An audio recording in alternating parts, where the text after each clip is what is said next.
84-та или 5-та, не знам точно, треба да се провери Cyber команда. Редовен термин, 21:30 на Infomax YouTube каналот. Јас сум Филип Петровски. 2 недели после страотната трагедија во Кочани и минатата епизода беше кратка комеморативна, посветена само на тој настан, но и вечерашната епизода ќе говорам малку околу тоа. Мислам дека и најголем дел од околу мојата дискусија или мојот став, хрониката на ова време во кое што живееме ќе биде посветена токму на тие настани и ехото кое што го имаат до ден денешен. Се разбира, она што го гледам како тенденција е дека се прави обид да се свртат работите кон други интереси. Владата се однесува како ништо да не се случило, business as usual. За жал имаше и некои, според мене, непотребни обиди за пиар, злоупотреби и доделување на ваучери и така натаму, нешто што не требаше да се прави. Но принципот на кој што функционираат е тоа да од све се направи фотографија, слика, видео, рил, кратко видео, како и да го наречете, за да се соберат лајкови и за да се пере мозокот. Ја она што сакам да го кажам е дека оваа национална трагедија во Кочани и во Република Северна Македонија, ќе забележите дека минатата епизода беше Република Македонија, а сега се враќам на вообичаената терминологија која што ја користи државата, владата, претседателката и така натаму. Оние кои што ви говореа дека Македонија ќе биде горда и Македонија ќе биде ваша или твоја. Значи, во Република Северна Македонија оваа трагедија уште долго ќе одзвонува. Она што е среќна околност што некои од децата што беа жртви на тој пожар почна да закрепнуваат и се опоравија. Се уште немаме, и тоа го кажувам за да остане трага во времето, се уште немаме конечни информации за тоа критичните случаеви во каква состојба се. Се надевам дека сите ќе преживеат и дека се ќе биде во ред. Она што го забележувам е дека вторава недела, како што реков, измина во business as usual, почнаа да се шетаат по паркчиња, по отварања на селски чешми и така натаму, се со цел да се напластат нови настани кои што би ви го свртеле вниманието од оваа несреќа, од инволвираноста на системот, корупцијата која што владеја на сите нивоа и од вашето размислување дека практично и скоро ништо не се случи целата недела. Значи, паркчиња, чешмички, настани од ваков онаков карактер, градинки, школи, ќе измислат се, само да не мислите на Кочани.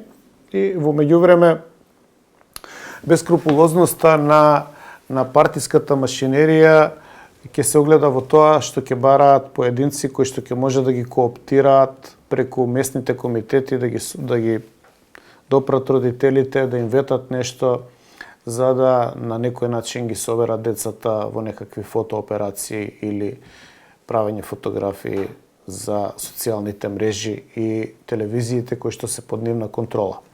Излезе еден текст неделава на европско ниво во кој што детално и прилично добро изанализирано е влијанието на унгарските пари, односно влијанието на Орбан преку медиумите кои што всушност го контролираат јавното мислење во Македонија. Тоа ќе си го побарате ако ве интересира да го прочитате. Она што сакам јас да го истакнам за оваа недела, а поврзано со Кочани, беше протестот кој што го имаше на почетокот на неделата и кој што собра доста луѓе и кој што собра доста напади од страна на владеачката гарнитура. И имаше неколку линии по кои што го напаѓаа протестот. Едно дека биле фрчковци и бучковци таму, второ дека биле канвасоидите и овие што протестираат од опозицијата од Белград тука да бидат инструктори. И мислам дека тие две линии за напад се оправдани. Значи, сега ќе се обратам директно до македонските студенти. Вие сте доволно паметни и не ви требаат инструктори, ако, значи, се оградувам, ако дошле инструктори или студенти од други држави. Вие можете сами да се организирате. Она што е битно е дека јас, а и цела Македонија верува во вас, во вашите интелектуални капацитети. Она што е битно е да се истакне дека вашето место во системот е токму тоа, со вашата енергија да го коригирате системот. Системот би го коригирале со тоа што ќе се спротивставите на радикален начин, бидејќи тоа е студентска работа. И нормално е секоја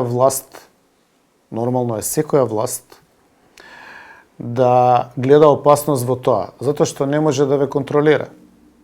Студентите не можеш да ги контролираш, ни да му се заканиш со плата, ни да му се заканиш со отпуштање од работа, нити да го уценуваш по тие линии, затоа што студентите горе-доле, освен своето време проведено на факултет и својата енергија младешка, немаат ништо друго. И затоа мислев едно мало советување, ако одбегнувам да давам совети, треба да си го направите ова автентично од вас, за вас и за сите нас, за целото општество. Вие тоа го можете. Ние како генерација во 97 година направивме огромни протести, не ни требаше никакви инструктори ни од страна, ни од нигде. Енергијата ја најдовме во себе. Нашите барања беа од нас произлезени и тие беа длабоко во корелација со општествените проблеми на тогашна Република Македонија. Значи, само погледнете што е тоа што го барате, што е легитимно, вие барате да нема корупција. Погледнете што се случува и што треба да ви биде како барање битно.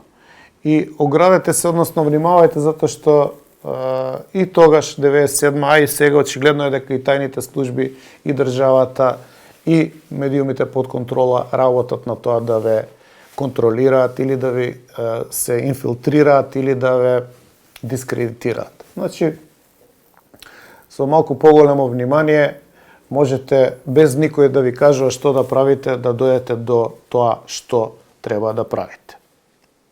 И вториот дел, ќе инволвира синовите или синовите беа неделава на таргет на Бучко и на Фрчко.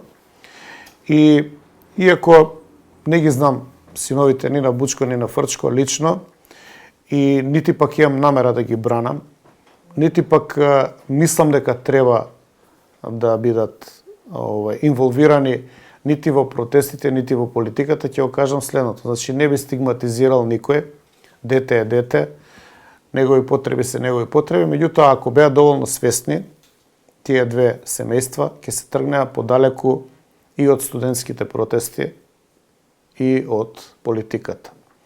Пак ќе речам, не сакам никога да стигматизирам, меѓутоа, стигмата, драги дечки, ви е дојдена од фамилиарното презиме. Вашето фамилиарно презиме асоцира на негативни појави од македонската транзиција. Например, за Бучковски, колку и да Малиев е патриот и немам зошто се сомневам дека не е патриот, народот ја памти Струга, го памти нападот на штабот на СДСМ, нашиот народ памти дека Струга беше македонски град. Нашиот народ памти дека Струга пред Мерко имаше македонски градоначалник. И нашиот народ памети дека Струга беше убав македонски град, а сега е грдото лице на македонската политичка трговија и напливот на идеологијата за голема Албанија. Така што таа стигма тешко ќе се тргне од името во наредните генерации. не поради мене, поради општото народно сеќавање. И затоа мислам дека не е добро тие презимиња воопшто да се бават со политика. И тоа мислам дека како автостигматизирање поврзано со фамилиарното делување ќе ги стигне и од другата страна, и сегашниве. Ете ги овие пеките, меките, ваквите, онаквите, сите тие не им ја лепи стигмата народот на името, сами си ја лепат стигмата. Денеска се појави, например, на генерал Апостолски, потомок, ќе биде дочекан со овации, да се појави на Татарчев, на Делчев, на Груев, на Гули, некој нивен потомок, и да се фати да се занимава со политика, ќе биде дочекан со овации и ќе биде кооптиран од народот да го води народот. Меѓутоа, нашите големи лидери, нивните семејства, или се уништени, или ги нема. Сега на власт се семејства на тие што го уништуваа македонскиот народ, ја уништуваа македонската држава, ги тргуваа македонските интереси, ги даваа македонските градови. И не можете да очекувате дека некој ќе ги пофали колку и да се елоквентни, колку и да се интелигентни, колку и да се паметни, убави, најбитни у нивните микросредини, дека некој ќе ги прифати за народни лидери. Нема да ги прифати. И затоа добронамерно предлагам имиња како што ги спомнав претходно, еве да не ги стигматизирам ја, да си се повлечат од студентските кругови и да се повлечат од политичките кругови. Македонија има само негативни спомени во овие 34 години горе-доле од сите политички лидери. И тие негативни спомени, односно негативните дејства и акции од се она што се случуваше по самостојноста, можете да ги видите во Кочани. И не е само Кочани. Секој ден има некакво Кочани. Ете оваа недела Крива Паланка. Ви имате, не знам што е тоа, екоцид, геноцид, некој криминал од невидени размери, кој што го покрива државни институции затоа што се во прашање бизнис активности на некој што е поврзан со партијата на власт. И тоа имате излевање на цијанид, на не знам што. И еве во оваа пригода или неприлика повикувам да видиме, дајте, за што се работи. Дајте отворете комплет, да видиме што све се покрива во Паланка, но и во другите рудници. Значи да сумирам. Порака до македонските студенти од мојата маленкост. Можете сами да се организирате. Ако ви се блиски и битни овие стигматизирани имиња, автостигматизирани од претходни некои активности на некои нивни родители, замолете ги се тргнат на страна, не ги ставајте у прв ред. Оти гледате дека оваа власт, која што утре ќе биде автостигматизирана, која што не е ништо поразлична и подобра, бара начин како преку медиуми контролирани од странска држава, корумпирани, нечисти, да го привлече и да го одвлече вниманието на целата јавност кон вас и да го сруши сето она кое што беше идеја на тој протест. А тоа е да се изборите со корумпираниот систем и да побарате правда. Кое што оваа недела не гледам дека ја има. Замираат полека работиве и ако нема протести, односно ако нема реакции пожестоки од јавноста, тоа ќе почне полека да се разидува по коски. Еве, затоа ги снимам овие емисии, ќе видиме после известно време дали сум предвидел добро или не сум бил во право. Дај Боже да не сум во право и да правдата се истера до крај. Но, како што реков, сега за сега правда нема. Сега за сега се е пиар операција и се она што се случи како активност на државата е исто така пиар операција која што е изнудена под притисок на јавност. Колку е поголем притисокот од јавноста, од протести, толку повеќе ќе бидат принудени да даваат жртви. Истото тоа го прави и Вучич во Србија. За жал, ние сме огледално општество на Србија и мислам дека нашиот огромен, голем водач, пријател, другар, друг во смисла на србизам, другар, комшија, братучет, духовен и неоспорен филозофски лидер, професор со сите можни титули, се инспирира токму од Вучич. Затоа, вие, како студенти, или сите што протестирате, ќе бидете странски олош предавници, измамници, Канвас, Сорос и така натаму. А јас сум длабоко убеден дека ништо од тоа не сте. И сум убеден дека треба да се поздрави ова што го правите и мислам дека студентите треба, значи најотворено кажувам, верувам во студентите, мислам дека студентите можат да го променат општеството.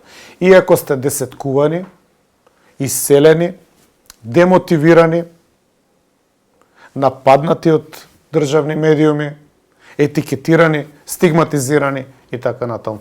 Сепак мислам дека вие можете. Во 1997 година, само што ова па ќе преминам на други теми, во 1997 година кога тргнавме од студентскиот кампус, оно исти кампус кај што дојде Весна Јаневска па ја свиркавте, кампусот беше празен. 100 души тргнавме према Мавровка, од Мавровка по Тробна куќа мост, па Гоце Делчев, тука свртевме према Градски зид, за да дојдеме до Министерството за образование. Тогаш Министерството за образование беше кај што е денеска на рекорд Министерство за правда. Тука застанавме. 5 дена протести прогласивме со прекин на часовите, што еве вие не го прогласивте. Добро, не знам која ви е тактиката. Прогласивме 5 дена протест и се задржавме малце пред собранието, односно пред Министерство за образование, за да тргнеме на кај собранието. И мислев дека нема енергија во нас. Мислев дека тоа ќе биде, некој наш обид, некој крик, кој што ќе биде покриен од режимски новинари и тогашното перо големо Геровски, кој што сега здушен поддржувач на Мицковски, пишуваше за нас дека сме фашисти, не етикетира и тогаш, стигматизира. Ние бевме фашистичката македонска младина, која што не ги сака албанците. А всушност сакавме да се заштити уставот и укажувавме тоа дека преку тие барања што ги имаат тогаш ќе дојде до промена на структурата на државата, која што впрочем дојде после 2001. И Македонија, вие сте млади, ако ме гледате као студенти, вие не ни памтите дека Македонија тогаш беше и унитарна држава и држава на македонскиот народ. Она што сега воопшто не е. Меѓутоа велам, од кампусот тргнавме 100 луѓе и имавме некои транспаренти подготвено од дома. Кога стигнавме пред собранието, се случи пресврт. Тој пресврт не беше нити од нас предизвикан, нити бевме спремни дека нешто такво ќе се случи, за да после експлодираат тие протести, дојдоа средношколци од Корчагин, па после почна да доаѓаат стечајци, па после секојдневно протестиравме, па после почнавме со јајца по Министерството за образование и го доведовме системот на колена. Она што го направивме беше да протестираме секој ден, да го блокираме собранието, за да на крај протестот ескалира во фаза на штрајк со глад,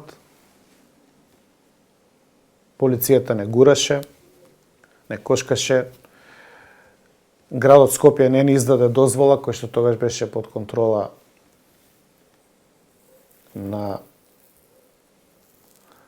не знам ни која партија, 30 години се во прашање. Мислам дека беше Пенов, градоначалник. Една вечер преспавме пред собранието на отворено небо. Утре дента го дигнавме шаторот и почнавме штрајк со глад. Да собранието после 10 дена беше принудено да свика седница и на таа седница да не покани нас да говориме. Бевме јас и Миријана Китановска поканети како представници на студентите во собранието. Тој говор го имате на мојот YouTube канал, што кажав во 1997 година. Ќе искуцате на кирилица и ќе го најдете и ќе го погледате. Ово го кажувам чисто за да знаете колкава може да биде моќта на студентите. Вие таа моќ ја имате. Инаку моите лични импресии од тие денови на грмотевица, од тие денови во кои што мислевме дека можеме да го победиме системот и да го смениме, се објавени во предговорот на мојата прва книга "За нас". Ако искуцате "За нас" Филип Петровски на Google, ќе ја најдете бесплатно и можете да ја прочитате. Ова се со цел да ве инспирирам, за да ви укажам и покажам дека студентите можат сами, можат без звучни имиња, без стигматизирани и политички евентуално инспирирани учесници, без се разбира Канваси, Сороси, било кој. Можете сами. Вие можете непречено да го направите тоа што другите се плашат да го направат. Врзани во администрација, врзани по јавни предпријатија, врзани со бизниси, не смеат да писнат, ќе им пуштат инспекции и така натаму. И ако вие тоа не го направите, верувајте, нема кој да го направи.